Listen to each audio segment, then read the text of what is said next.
dès l'instant où nous avons passé la porte d'entrée de notre maison de Charleston, le silence entre nous était plus assourdissant que n'importe quelle dispute.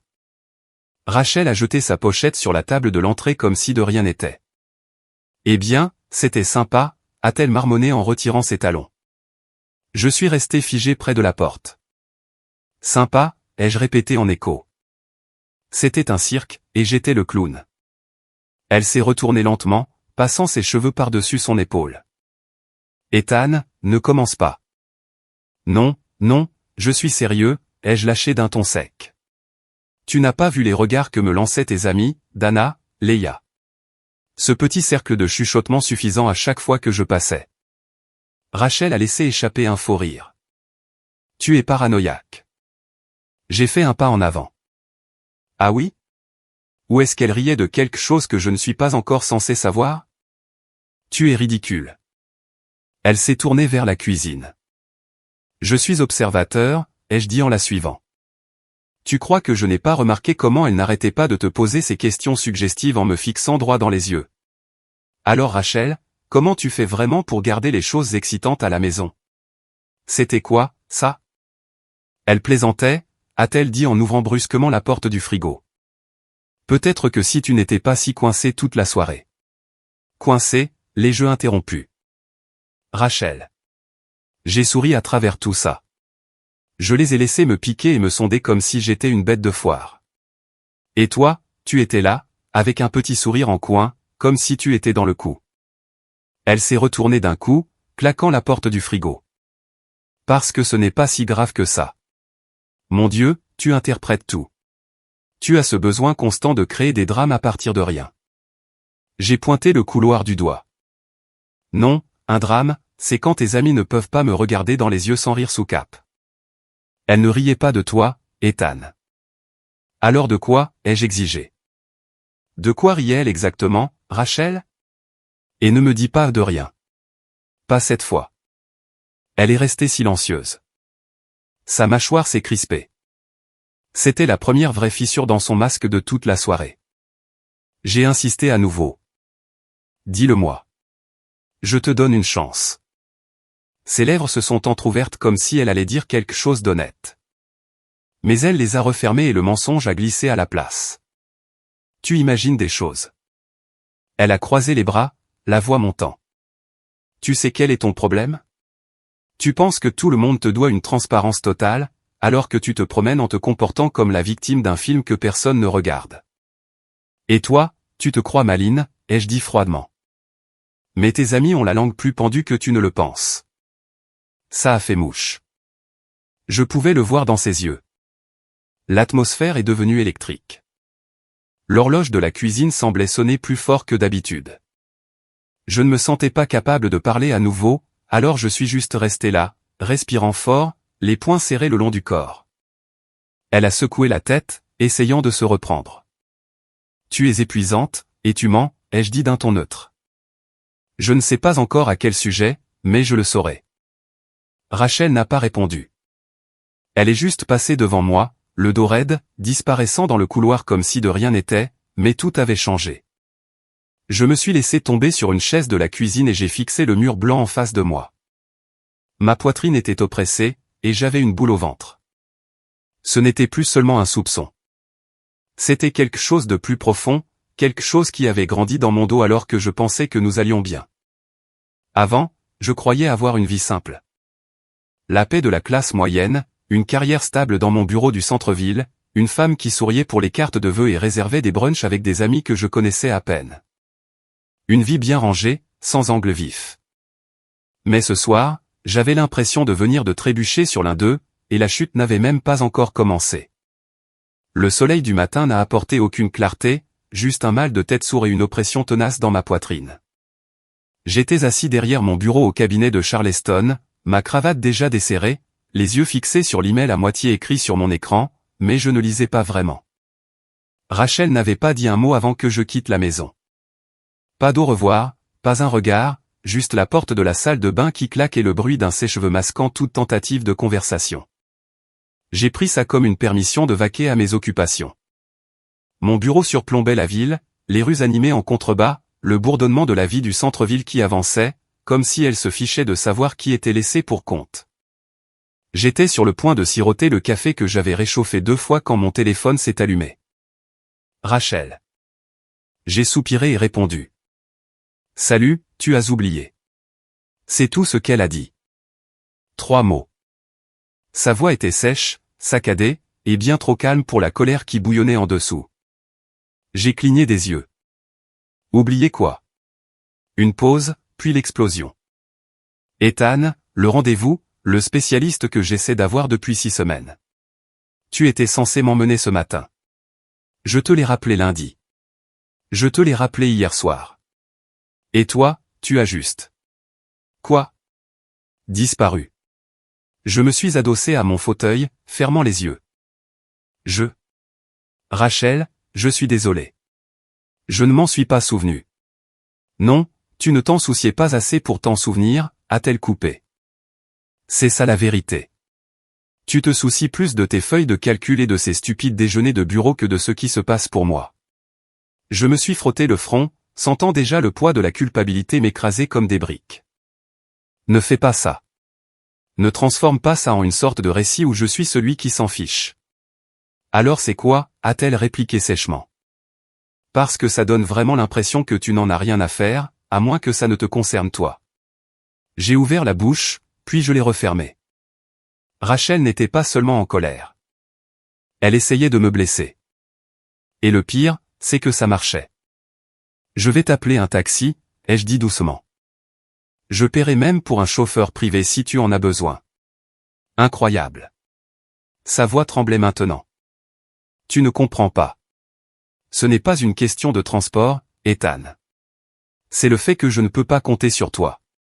Plus maintenant. La ligne est restée silencieuse un instant.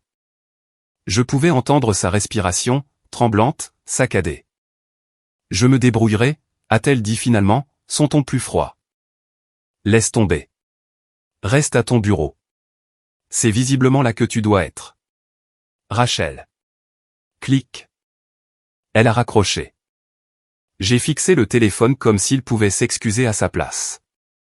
Autour de moi, le bourdonnement habituel du bureau semblait lointain. Des collègues passaient, certains jetant un coup d'œil avec des hochements de tête polis, mais je ne pouvais pas leur rendre. J'étais assis là, la mâchoire serrée, les jointures pâles contre le bord du bureau. J'avais tout gâché, pas intentionnellement, mais ça n'avait pas d'importance. J'avais oublié quelque chose d'important pour elle. Et à ce moment-là, c'était tout ce dont elle avait besoin pour justifier le mur qu'elle construisait entre nous. Je me suis penché en avant, pressant mes paumes contre mes yeux. La nuit dernière avait laissé une fissure. Ce matin l'avait élargie, et pour la première fois, j'ai commencé à sentir le sol se dérober sous mon mariage, comme si je me tenais dans une maison qui se démontait lentement, méthodiquement. Je ne le savais pas encore, mais ce rendez-vous manqué allait devenir l'excuse qu'elle utiliserait contre moi pour tout ce qui suivrait. Et au fond de moi, une partie de moi savait déjà que ce n'était pas une question de médecin. C'était une question de contrôle. Il était un peu plus de 16 heures quand j'ai éteint mon ordinateur et que je suis sorti du bureau, portant encore le poids de la voix de Rachel dans mes oreilles. La colère, la déception. Je n'arrêtais pas d'entendre cette phrase. Tu n'es pas quelqu'un sur qui je peux compter. Les mots brûlaient plus profondément qu'elle ne l'avait probablement voulu. Ou peut-être que si. Quoi qu'il en soit, ça avait fonctionné. L'après-midi était doux pour un début de printemps, une légère brise de Charleston caressait les trottoirs alors que je me suis faufilé chez le fleuriste de Meeting Street. Délice, m'a demandé la vendeuse dès qu'elle m'a vu. J'ai souri faiblement. Le plus gros que vous ayez. Rachel adorait les lys. Elle disait toujours qu'il lui rappelait sa grand-mère. D'un blanc pur, aux pétales doux, d'une délicatesse impossible. La vendeuse a emballé le bouquet avec soin pendant que je répétais dans ma tête ce que je dirais en le lui tendant. Peut-être, je suis désolé, repartons à zéro. Ou, je sais que j'ai merdé, mais je tiens toujours à toi. Quelque chose de simple, d'humain. Je voulais juste arranger les choses. Le trajet du retour s'est fait en silence. Notre rue était toujours la même, pelouse impeccablement tondue, et taillée, drapeaux américains accrochés aux porches d'entrée. Ce genre de quartier, respectable, prévisible. Je me suis garé sur le bord de la route, le bouquet à la main. Je n'ai pas frappé. J'avais encore une clé. Je vivais encore ici. Je croyais encore naïvement qu'il y avait quelque chose à sauver. Je suis entré doucement. L'air sentait légèrement le nettoyant aux agrumes et une bougie que Rachel avait allumée. J'ai entendu sa voix avant de la voir. Un rire, pas le faux, celui que je ne lui avais pas entendu depuis longtemps. Il venait de la cuisine. Je me suis arrêté dans le couloir. Leur voix flottait jusqu'à moi. Rachel et deux de ses amies, Dana et Sarah, sirotaient du vin, trinquant. Je dis juste ça, gloussa Dana. Si je devais choisir entre Ethan et Mike, il n'y a même pas photo. Arrête, dit Rachel, riant à perdre haleine. Tu n'en sais rien. Oh, s'il te plaît, intervint Sarah, la voix joyeuse. Tu as testé les deux. Rachel a fait un petit fredonnement, puis a ricané. Mike est différent, moins sérieux. Je n'ai pas à marcher sur des œufs. Ethan est toujours dans sa tête, à trop réfléchir à chaque détail. Mike, il sait juste être là, simplement. Je suis resté là, figé. Les fleurs dans mes mains pesaient soudain plus lourd que je ne pouvais le porter. Vous n'êtes pas vraiment en train de les comparer au lit, n'est-ce pas, a taquiné Dana. Encore des rires. Je dis juste, a dit Rachel, et je pouvais entendre la suffisance dans sa voix maintenant. Si je devais comparer, je saurais exactement de quel côté la balance penche. Puis Sarah a porté le coup de grâce. Eh bien, alors teste-le contre ton amant et choisis le meilleur. Silence, une longue pause, puis de nouveau des rires. C'en était trop. Ma prise s'est relâchée. Le bouquet a glissé de ma main, atterrissant sans un bruit sur le tapis à côté de moi. Je ne respirais pas. Je ne bougeais pas. Mon corps voulait faire irruption dans la pièce, renverser les verres de vin, hurler à l'absurdité de tout ça, mais je ne l'ai pas fait. Au lieu de ça, j'ai reculé lentement, comme si faire un bruit pouvait aggraver les choses. Je me suis tourné vers la porte d'entrée et je suis sorti aussi discrètement que j'étais entré. La lumière du soleil m'a frappé comme une gifle. Je suis resté là, sur le porche, fixant l'allée, me sentant comme un homme qui venait d'entrer dans la vie de quelqu'un d'autre. Elle en riait. Elle riait en train de tout détruire. Je n'ai pas pleuré. Je n'ai pas crié. J'ai juste marché le long du trottoir, le bouquet abandonné, le cœur battant si fort que je pensais que les voisins pourraient l'entendre. Tout en moi était vidé. Tant pis pour la rédemption. Les fleurs n'ont même pas atteint le coin de la rue. Je me suis arrêté devant un cabinet d'avocats en briques sur Broad Street, j'ai fixé le nom sur la vitre, David Harper, droit de la famille, et j'ai laissé tomber le bouquet directement dans la poubelle en métal près de la porte. Pétales blancs pliés et meurtris. C'était à propos. À l'intérieur, le bureau sentait les vieux livrer le café brûlé. Une réceptionniste a levé les yeux, surprise. Je n'ai pas de rendez-vous, ai-je dit. Mais j'ai besoin de parler à un avocat spécialisé en divorce aujourd'hui. Elle a hésité. Monsieur Harper est. J'attendrai. 5 minutes plus tard, un homme d'une quarantaine d'années est entré dans le hall. Barbe taillée, regard perçant, voix calme. Vous êtes Ethan, a-t-il demandé. J'ai hoché la tête. Venez par ici. Son bureau était net, sobre. Pas de photo de famille. Ça aurait dû être mon premier indice. Il m'a fait signe de m'asseoir. Alors, a dit David en joignant les mains. Dites-moi ce qui vous amène. J'ai ri une fois. Sans humour. Ma femme fait passer des auditions pour me remplacer. Il n'a pas réagi. Il a juste attendu. Elle voit quelqu'un d'autre, ai-je continué. Ses amis trouvent ça drôle. Ce soir, j'ai réalisé que je suis la chute de la blague. David a hoché la tête lentement. Avez-vous des preuves? Pas encore, ai-je dit. Mais j'en aurai. Il s'est adossé. Avant d'en arriver là, depuis combien de temps êtes-vous mariés? 7 ans. Contrat de mariage? J'ai secoué la tête. David a grincé des dents, à peine perceptiblement. Pourquoi pas? Parce que j'étais amoureux, ai-je dit d'un ton neutre. Parce que je lui faisais confiance. Il a soupiré. C'est généralement la réponse. Alors dites-moi à quel point c'est grave, ai-je dit. Ne mâchez pas vos mots. Il ne l'a pas fait. Sans contrat de mariage, tout est partagé. Les actifs, l'épargne, les revenus futurs. Si elle dépose la première ou si elle manipule le récit, ça deviendra compliqué, cher et long. J'ai serré la mâchoire. Et si elle a triché? Ça aide, a-t-il dit. Si vous pouvez le prouver. Texto, photo, témoin. Pas des soupçons, des preuves. Donc, ma parole ne compte pas, au tribunal, David a secoué la tête. Pas beaucoup. J'ai fixé le bureau, puis j'ai marmonné, je pensais que refuser un contrat de mariage était romantique. David a croisé mon regard. Les décisions romantiques font souvent de terribles décisions juridiques. Un silence s'est installé entre nous. Finalement, j'ai dit, je ne suis pas ici pour tout faire exploser. Je suis ici pour finir ça proprement. Alors il vous faudra de la patience, a-t-il répondu. Et de la précision. J'ai expiré lentement. Quelle est la stratégie? Vous ne la confrontez pas, a dit David immédiatement. Pas encore. Vous agissez normalement. Calme. Vous la laissez penser qu'elle gagne. Pendant ce temps, vous documentez tout. Appel, voyage, changement de comportement. Et s'il y a un autre homme, il fera surface, et quand ce sera le cas. La voix de David est restée égale. Vous ne le manquez pas, j'ai hoché la tête. Quelque chose de froid s'est installé dans ma poitrine. Je lui faisais confiance, ai-je dit doucement. Il s'avère que la confiance coûte cher. David s'est levé et m'a tendu la main. Comprendre ça rapidement vous épargne plus que vous ne le pensez. Je l'ai serré.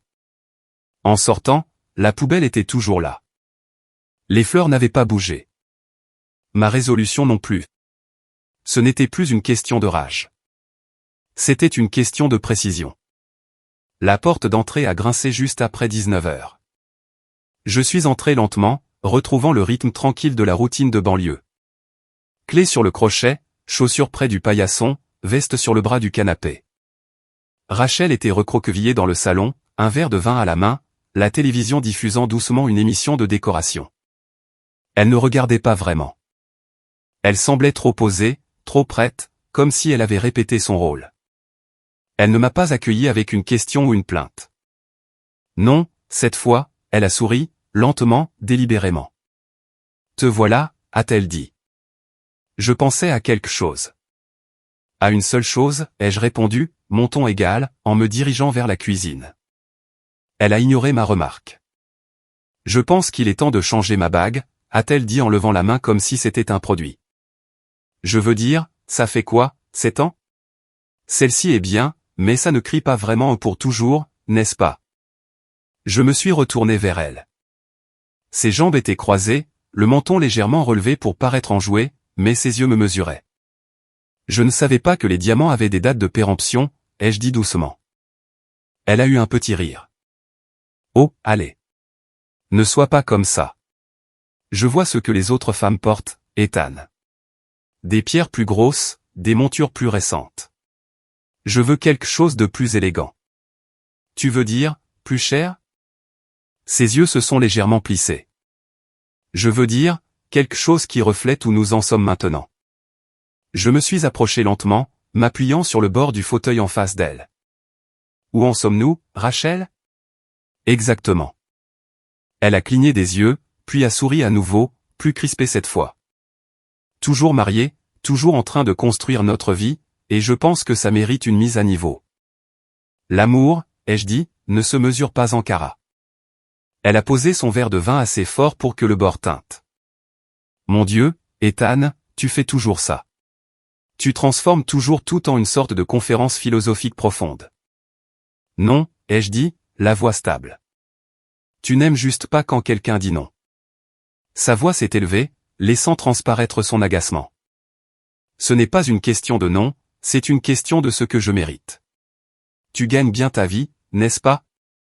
Tu travailles tard tout le temps. Tu manques des rendez-vous. Au moins, rattrape-toi avec quelque chose que je peux vraiment porter. C'est ça, ai-je dit, parce que les bijoux de la culpabilité réparent tout. Elle s'est levée, croisant les bras. Tu es radin. Non, ai-je dit, je suis honnête. Tu veux quelque chose de brillant pour te distraire du fait que ce mariage semble vide.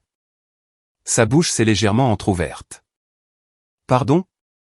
Tu m'as bien entendu. Elle a laissé échapper un ricanement. J'ai demandé une seule chose. Une. Et soudain, je suis superficiel. Tu ne demandes pas, ai-je dit en m'approchant. Tu me testes.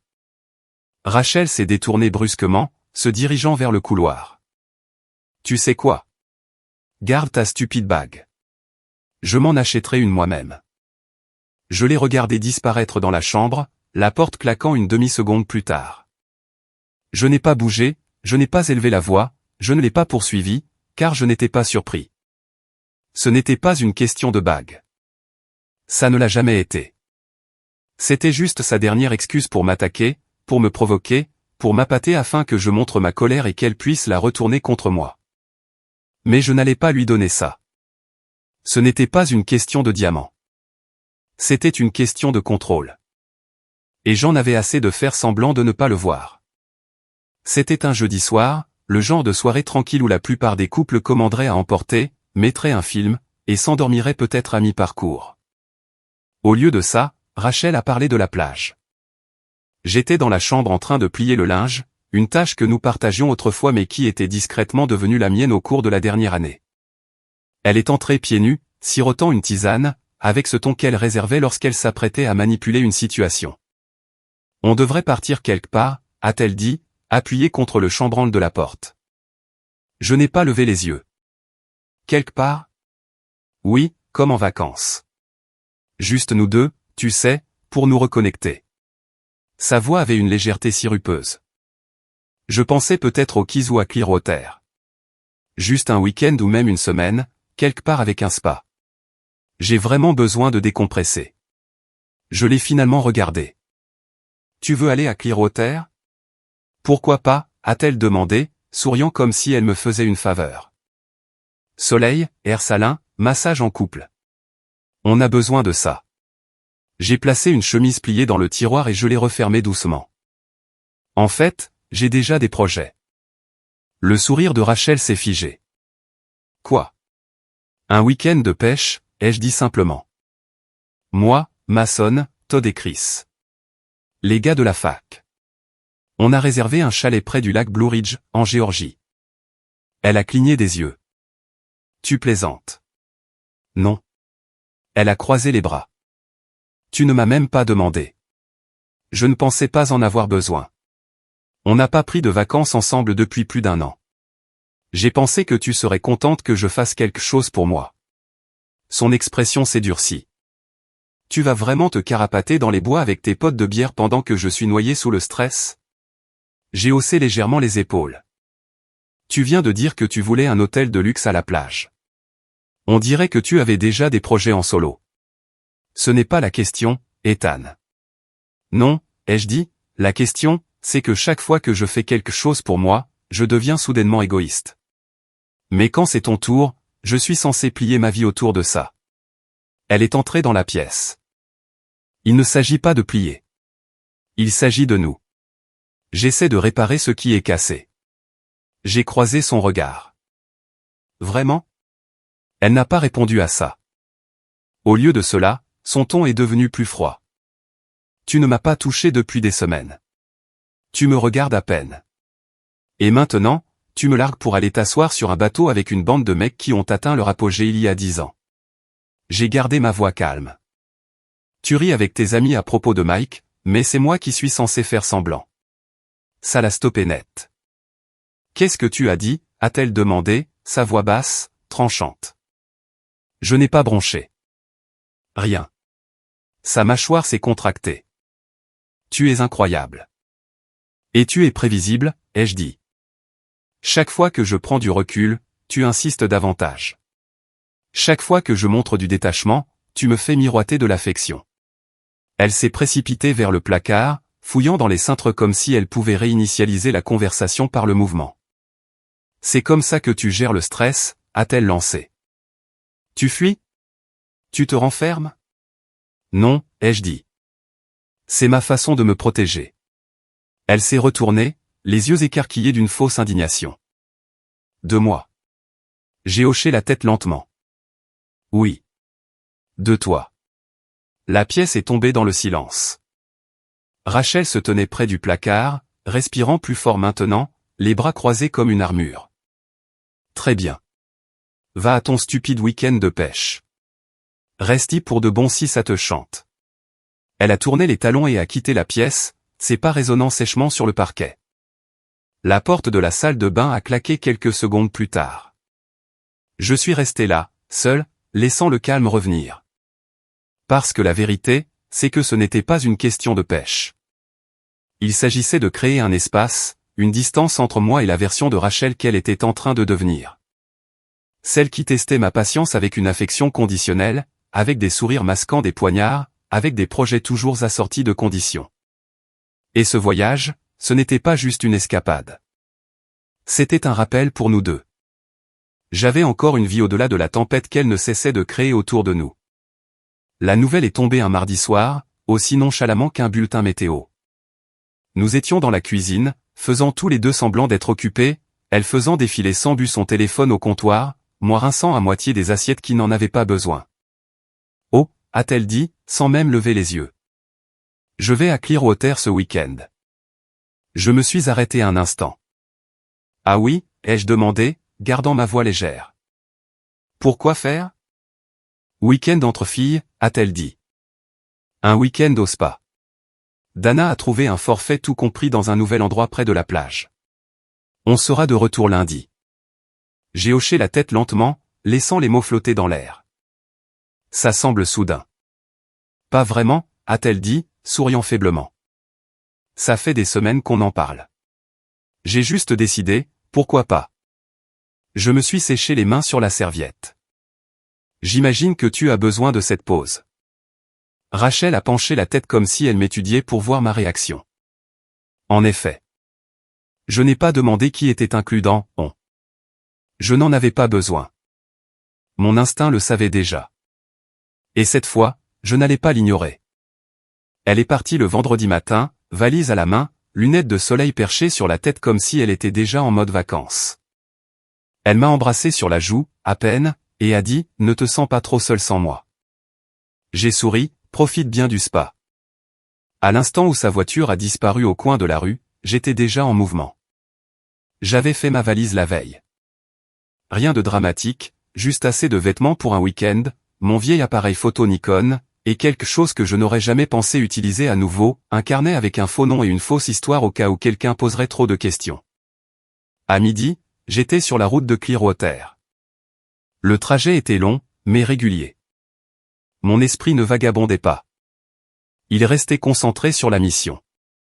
Je n'étais pas là pour me disputer, ni pour confronter, ni même pour ressentir quoi que ce soit. J'étais là pour une seule raison, des preuves. Je me suis enregistré à l'hôtel sous le nom de Nathan Grigg. Chambre d'angle, 2e étage, vue partielle sur la piscine. J'ai reconnu le nom de l'endroit dans un des emails de Rachel qu'elle avait négligemment laissé ouvert sur notre ordinateur portable à la maison des semaines auparavant. Elle l'avait réservé elle-même. L'endroit était chic, des cabanes blanches, des palmiers se balançant, un personnel au sourire trop bien rodé. J'ai fait le tour du périmètre comme un touriste, l'appareil photo en bandoulière, les lunettes de soleil protégeant mes yeux. Je l'ai trouvée le 2e matin. Elle se prélassait au bord de la piscine dans un maillot de bain bleu marine, les jambes étendues, riant de cette façon que je ne lui avais pas entendue depuis des mois. Un rire léger, libre, jeune. Et elle n'était pas seule. Mike était là, torse nu, bronzé, et dégoulinant de cette confiance que je l'avais toujours soupçonné d'avoir en excès. Il s'est penché sur sa chaise longue, lui murmurant quelque chose, et elle a rejeté la tête en arrière, riant aux éclats. Puis il l'a embrassée. Pas un baiser rapide et nerveux, mais un baiser lent, familier. Je n'ai pas cligné des yeux, j'ai juste levé l'appareil photo et pris la photo. Clic. Ils ont marché ensemble vers la plage. Clic. Cocktail au bar, sa main posée sur sa cuisse. Clic. Riant dans les vagues peu profondes comme s'ils étaient les deux seules personnes au monde. Clic. Clic. À la tombée de la nuit, j'avais une pellicule entière de trahison. Capturée, cadrée, datée, horodatée. Et pourtant, d'une certaine manière, les regarder ne faisait pas aussi mal que je l'avais pensé. Peut-être parce que je m'en doutais déjà. Peut-être parce que cela signifiait enfin que je n'étais pas fou. Ils étaient négligents, arrogants. Rachel n'a jamais regardé une seule fois par-dessus son épaule. Elle ne pensait pas en avoir besoin, et c'était son erreur. Car ce n'était pas juste un de ses jeux. C'était une preuve, et j'allais m'en servir. La porte du bureau de David s'est refermée derrière moi avec une finalité silencieuse. Je n'ai pas parlé, je ne me suis pas assis, j'ai juste avancé et posé l'enveloppe sur son bureau comme si je déposais une arme chargée. David a levé les yeux de son moniteur, a haussé un sourcil et a lentement dénoué la ficelle. Il a parcouru la pile. 1, 2, 5, 10 photos, chacune plus accablante que la précédente. Rachel et Mike à la piscine, sur la plage, mains entrelacées, verre à la main, souriant comme s'ils tournaient une publicité pour la trahison. David a laissé échapper une lente expiration. Claire comme de l'eau de roche, a-t-il marmonné. Je ne pensais pas qu'elle serait aussi négligente, ai-je dit en m'installant dans le fauteuil en face de lui. Ma voix était calme, étrangement calme. Ils n'ont même pas essayé de se cacher. David a relevé les yeux. Ils ne le font jamais. Pas quand ils pensent que vous êtes aveugle. J'ai hoché la tête. Elle a toujours eu confiance en sa propre intelligence. Il a tapoté le coin d'une photo. Ça nous met dans une bien meilleure position. Maintenant, nous ne spéculons plus. C'est de l'adultère. Vérifiable. Horodaté. Lieu confirmé. La Floride n'est pas un État où le divorce sans faute est la norme, mais en Caroline du Sud, cela a quand même du poids. Je le veux, ai-je dit. Tout. David s'est adossé à son fauteuil, joignant les doigts. Vous êtes prêt pour ça? Je n'ai jamais été aussi prêt. Il y a eu une pause. Vous savez, ai-je ajouté, la voix plus basse maintenant. Quand elle m'a demandé de ne pas faire de contrat de mariage, elle m'a regardé droit dans les yeux et a dit, n'insulte pas notre amour comme ça. David a eu un sourire narquois. L'erreur romantique. J'ai laissé échapper un rire creux. Ouais, comme faire confiance à un feu pour ne pas brûler. Il a repris les photos et a commencé à les trier dans un dossier. Nous allons tout rédiger cette semaine. Vous déposerez la demande en premier. Pour contrôler le récit. Avec ces preuves, elle perdra tout l'avantage qu'elle pense avoir. J'ai fixé le plafond un instant. C'est drôle. Avant, je pensais que l'amour, c'était de ne jamais avoir besoin d'un plan de secours. Et maintenant, a-t-il demandé sans lever les yeux. Maintenant, je pense que si l'amour était une question de contrat, ai-je dit avec un léger sourire, Jeff Bezos serait toujours marié. David a ri à ça, un rire bref, sec, entendu. C'est peut-être la chose la plus juste que j'ai entendue ici ce mois-ci. Le silence s'est installé un moment. Puis il s'est penché en avant, son ton devenant plus vif. Vous avez dit que vous êtes prêt. Cela signifie plus de décisions émotionnelles. Plus de réactions. À partir de maintenant, tout est stratégie. J'ai croisé son regard. Je ne réagis pas. J'agis. Bien, a dit David. Alors mettons-nous au travail. Il a commencé à taper la première ébauche pendant que j'étais assis là, à regarder le curseur clignoter sur l'écran comme un battement de cœur. Méthodique, clinique, concentré. Exactement comme je me sentais maintenant. Ce n'était plus une question de vengeance. C'était une question d'alignement. Remettre ma vie sur les rails. Rachel avait écrit son chapitre de cette histoire.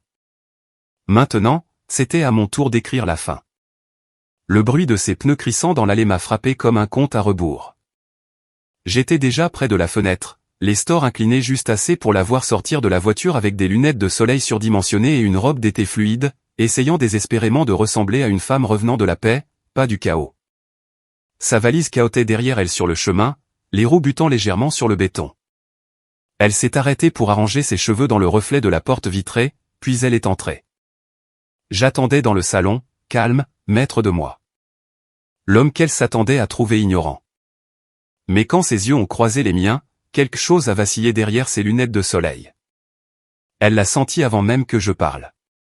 Je n'ai pas demandé comment s'était passé le voyage. Je n'ai pas demandé si elle m'avait rapporté quelque chose. J'ai juste dit, alors, comment Mike s'en est sorti au test? Elle s'est figée sur place, sa main agrippant toujours la poignée de la valise. Sa bouche s'est entr'ouverte. Quoi? Tu m'as bien entendu. J'ai fait un pas de plus, la voix stable. Tu l'as dit toi-même, tu te souviens?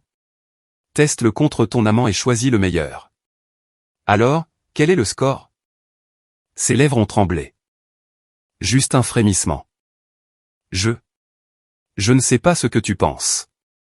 Je sais exactement ce que j'ai vu, les jeux interrompus. J'étais là. Clearwater, au bord de la piscine, au bar de la plage, dans la cabane privée, en plein après-midi. Tu n'étais même pas discrète. La couleur a quitté son visage. Tu m'as suivi. Non, ai-je dit. J'ai enquêté sur toi. Il y a une différence.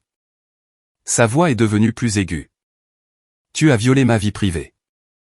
Ne fais pas ça, ai-je dit, mon ton froid maintenant. N'essaie pas de retourner la situation comme si tu étais la victime. Tu n'étais pas au spa avec Dana. Tu étais enlacé à un homme nommé Mike. Riant, buvant, l'embrassant comme s'il était à toi depuis des mois. Rachel avait l'air de vouloir parler, mais seul de l'air est sorti. Ses yeux ont regardé sur le côté, comme si elle pouvait s'échapper du moment si elle ne me regardait pas. Je me suis approché de la table d'appoint, j'ai pris l'enveloppe et je l'ai laissée tomber sur la table basse devant elle avec un bruit sourd. Photos horodatées. Datées, au cas où tu voudrais revivre ton week-end. Elle n'a pas bougé. Je la fixais, attendant une lueur de remords, d'excuses, de n'importe quoi qui ressemble à une personne prise la main dans le sac. Au lieu de ça, elle a chuchoté, tu m'as piégé. Non, ai-je dit calmement. Tu t'es piégée toute seule. J'ai juste fait attention. Rachel a reculé d'un pas, la voix tremblante maintenant. Ethan, je ne voulais pas que ça. Arrête. J'ai levé la main. Je ne suis pas intéressé par les explications ou les excuses. Ce mariage, il a pris fin quand tu t'en es moqué dans mon dos. Tout ce qui a suivi n'était qu'un compte à rebours. Des larmes ont rempli ses yeux, mais je n'ai pas bronché. Tu ne vas pas t'en sortir en pleurant.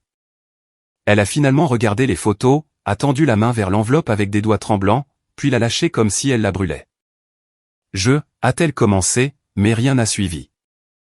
C'est fini entre nous, ai-je dit simplement. Les mots semblaient fendre l'air.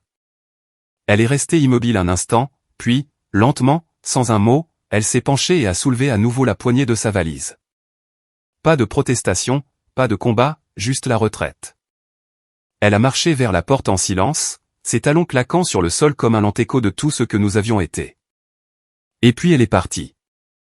La porte s'est refermée avec un clic. Je suis resté seul dans le salon, entouré de silence. Pas de cris, pas de pleurs, pas de supplications, juste le bruit du vent lointain à l'extérieur et le tic-tac de l'horloge du couloir. La justice n'arrive pas toujours de façon dramatique. Parfois, elle sort discrètement, une valise à la main, trop abasourdie pour parler. Et parfois, ce silence en dit plus que tous les mots. Il était presque 21h30 quand mon téléphone a vibré. J'étais assis sur la terrasse arrière, les pieds en l'air, un café à la main. L'air du soir était frais, le genre qui rendait le quartier plus calme que d'habitude. Après la journée que j'avais eue, le silence me semblait mérité. L'écran s'est allumé. David Harper. J'ai répondu par un simple « oui ». David n'a pas perdu de temps. On l'a trouvé. Je me suis un peu redressé sur ma chaise. Mike. Son nom complet est Michael Langston. Il vit à Jacksonville.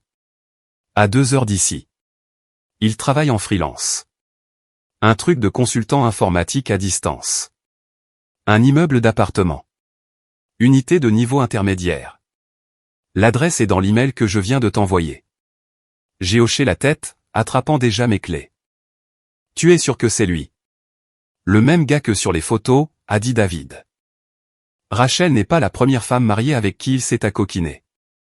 Mais si tu y vas, Ethan, sois malin. Pas de confrontation. Tu as ce qu'il te faut pour le tribunal. Je ne vais pas me battre avec lui, ai-je dit doucement. Je veux juste le regarder dans les yeux. Reste civil, a averti David. Le calme gagne. La colère perd. J'ai raccroché et j'étais sur la route en quelques minutes. L'autoroute vers Jacksonville s'étendait devant moi, vide à l'exception de quelques camions et voyageurs de fin de soirée. Mon esprit est resté calme. Je ne préparais pas de discours, ni ne me préparais à une bagarre. Je n'étais même plus en colère. J'avais juste besoin de finir quelque chose. Quand je suis arrivé devant l'immeuble, il était plus de minuit. Un complexe modeste, 3 étages, avec un parking fissuré et des lumières jaunes faibles brillant sous les avant-toits. Son appartement était le 2B. J'ai frappé 2 fois. Ferme, mesuré. La porte s'est ouverte après quelques secondes. Il ressemblait exactement à mes souvenirs, un peu plus grand que moi, bâti comme un athlète, la chemise froissée comme s'il avait dormi dedans.